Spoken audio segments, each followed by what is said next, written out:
أعوذ بالله من الشیطان الرجیم۔ بسم اللہ الرحمن الرحیم۔ ولی خدا، شبیہ مصطفیٰ، ہم نام مرتضیٰ،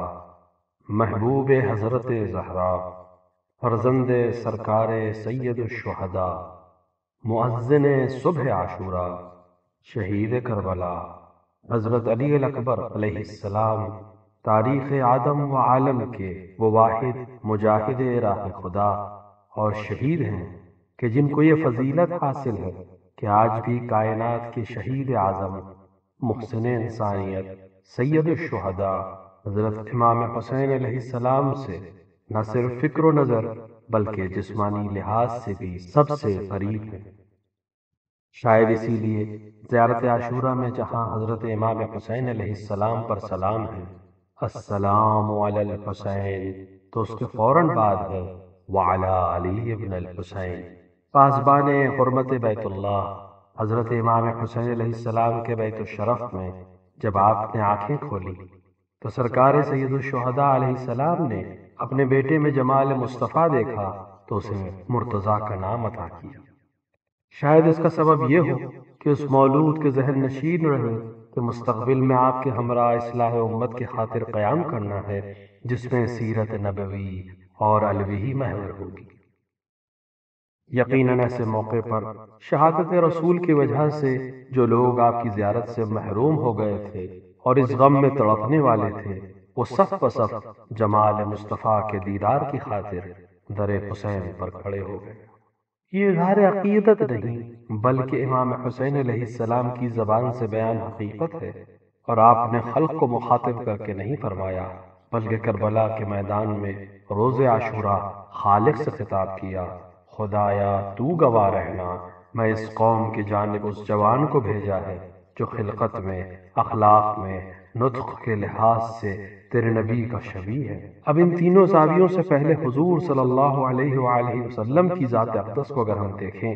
تو خلقت کے سلسلے میں خود رسول اکرم صلی اللہ علیہ وآلہ نے فرمایا، اے جابر، سب سے پہلے جو چیز خلق ہوئی وہ میرا نور ہے جو نور خدا سے وجود میں آیا۔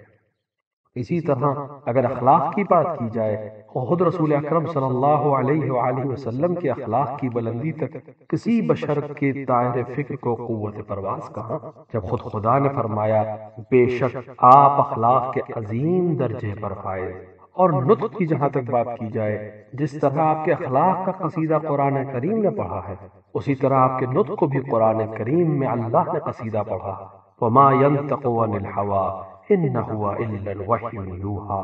اور نہ وہ اپنی خواہش سے کچھ کہتا ہے، یہ تو وہی ہے جو اس پر آتی۔ ان تینوں لحاظ سے حضور صلی اللہ علیہ وآلہ وسلم کی عظمت بے مثال اور بے نظیر ہے، جیسے خدا نے یا خود آپ نے بیان فرمایا ہے۔ اور انہی عظمتوں کی شبیہ سرکار سید الشہداء حضرت امام حسین علیہ السلام نے اپنے فرزند حضرت علی اکبر علیہ السلام کو بتایا، جس سے جناب علی اکبر علیہ السلام کی عظمت و فضیلت کا اندازہ لگایا جا سکتا۔ اور یہ امام علیہ السلام کی تائید ہے کہ جب جناب علی اکبر علیہ السلام نے اپنے عمل اور کردار سے اسے ثابت فرمایا، جیسے راہ کربلا میں آپ نے جب امام حسین کی زبان پر کلمہ استرجاع اور موت کے تعاقب کی خبر سنی، تو جس طرح رسول اکرم صلی اللہ علیہ وآلہ نے جناب ابو طالب سے فرمایا تھا کہ اگر ایک ہاتھ میں سورج اور دوسرے میں چاند رکھ دیا جائے تب بھی دین حق کی تبلیغ سے نہیں رکوں گا، ویسے ہی جناب علی اکبر نے فرمایا، جب ہم حق پر ہیں تو موت کی پرواہ نہیں۔ راہ کربلا میں جو دعویٰ کیا تھا، کربلا میں اپنی شہادت کے ذریعے اس کی دلیل بھی پیش کر دی۔ جناب علی اکبر کے حسن و جمال کو دیکھتے ہوئے بنی ہاشم تو بنی ہاشم، بنی امیہ کو بھی بڑا شوق تھا کہ ان سے اپنے رشتہ نسب کو جوڑیں اور خاندانی حوالوں کو سامنے رکھتے ہوئے انہیں کسی طرح بنی امیہ سے بھی نسبت دینے کی کوشش کریں۔ لیکن شبیہ پیغمبر کی حکمت دیکھیے کہ جب میدان کربلا میں رجس پڑھا تو نہ قبیلے ثقیف کا ذکر کیا، نہ بنی امیہ کا ذکر کیا، بلکہ اپنے ہاشمی ہونے کا بیان فرمایا انا علی ابن الحسین ابن علی نحن و بیت اللہ اولا بالنبی اضربکم بسیف حتی ینسنی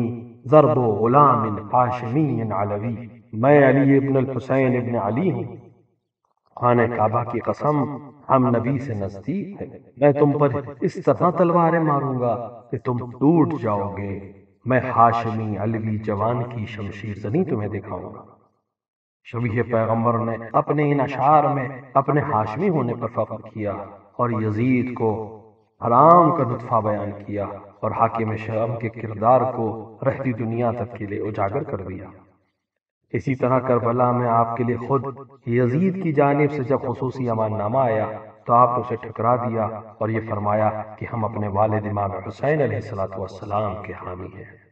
السلام علی الحسین وعلی علی ابن الحسین۔ تمام موالیان امیر المؤمنین علیہ السلام کو اور تمام محبان سید الشہداء علیہ السلام کو شہزاد علی اکبر علیہ السلام کی ولادت باسعادت بہت بہت مبارک ہو۔